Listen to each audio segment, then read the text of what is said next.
Yeah, my name's Ernie Mee, and I'm one of the board of directors. The meeting here, we meet as often as needed, and there's about 6 or 7 of us, and we keep it going.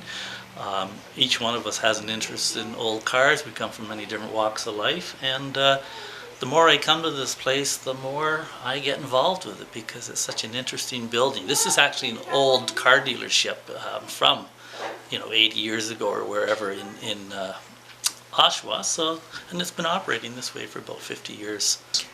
This museum was started just around 50 years ago by people that were interested in here, and a lot of the cars you see through here, and there's about 65 cars right now that are on display.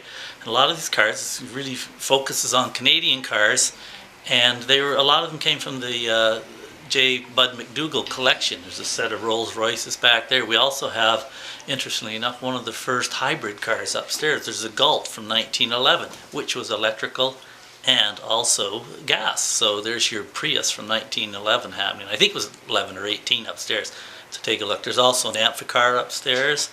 All kinds of cars from different periods, but mostly the older ones, and it's pretty well run by volunteers and a board of directors, and we have one full-time. These are the different lights as they come through. Lights from 1957. Here there's the tail light from a 1949-50 Ford. I know that well because I own one of those too. So this car you're looking at here is one of the most interesting cars to me. This was a one-off car. It's a Rolls Royce, and it belonged to Lady Eaton. And right on the front of it there is a sign that says Lady Bird on it. And it was very nice that we got to keep the car in Canada. This was her car for being driven around in, and like I said, it's a one-off car and a beautiful car in great shape. That's your Rolls Royce, and from here on all the way down, it's a collection of other Rolls Royces through the years. Yeah, so as you move down through the collection, you see different Rolls Royces from different years and different body styles. And this is a real thing to have the aluminum hood on this car over here. The rest of the body is painted yellow. And there's a collection of motorcycles here too, and you'll see them interspersed throughout the museum. And on the other side, this is all Rolls Royces here, and they go into the back. On the other side, we have various cars.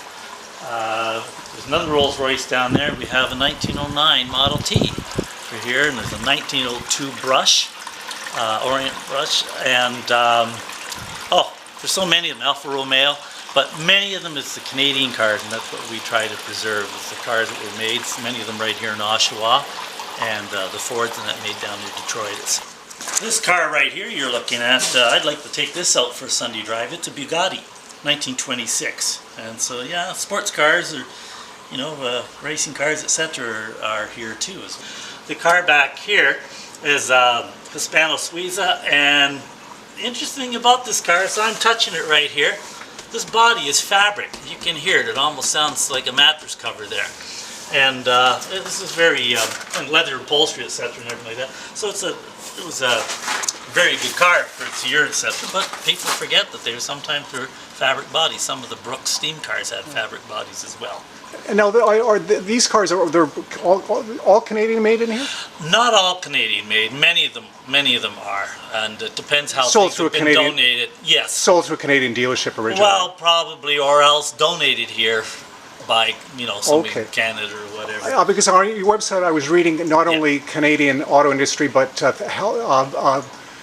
companies that help the Canadian auto industry. Exactly, yeah, and a lot of them were. I mean, there were so many different car makers around the turn of the last century and through the first 30 or 40 years until the Depression took care of some of those places, and a lot of competition back in the teens, etc. So there are like one-off cars around that so many businesses like were starting up. It was a very exciting time, and some survived and some didn't. Some evolved into others. They had to get rid of certain models, etc. But yeah, these cars, it'd be something you could spend a day here just looking at each one of them. Hey, this is VJ from Canada. Don't touch that dial. You are tuned into Durham Web TV and Radio. Cheers from Canada. Hey, it's VJ from Canada, and you're tuned into Johnny Canuckster's Classic Auto Television Showcase. just like to take a moment to give props to our good brothers and sisters at CAW22 who make the fine motor vehicles coming off the factory assembly line at General Motors Oshawa. The CAW is rooted in Ontario's large auto plants of Windsor, Brampton, Oakville, St. Catharines, and Oshawa. The Canadian Auto Workers, CAW, is one of Canada's largest labor unions and began as a Canadian chapter of the United Auto Workers.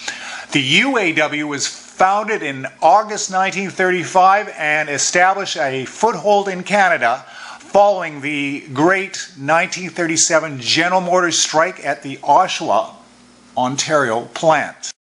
Historic vehicle, how many days of the month are you allowed to drive it, or is it? You can drive it 7. They ask you to drive it occasionally on a pleasure day, but you should be going to a show or a mechanic when you're driving around with an historic plate.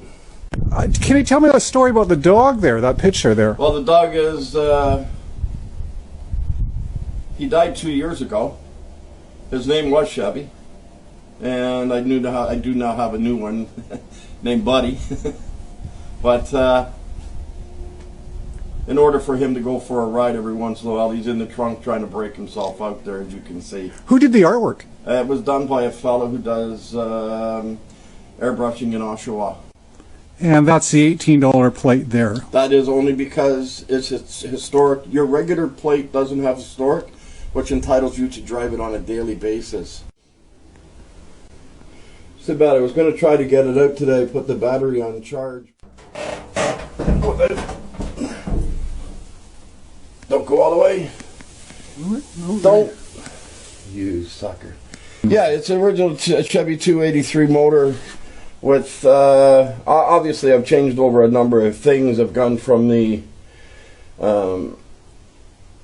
generator to an alternator, give it more amps, changing the pulley system. Right now I'm thinking of changing the carburetor over to a different 4-barrel, putting a chrome one in obviously, but we'll wait and see how that works out. Who did the paint?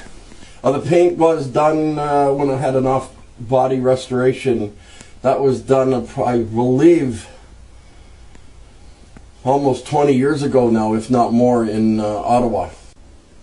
That's always, everybody loves that when they see the bird going up.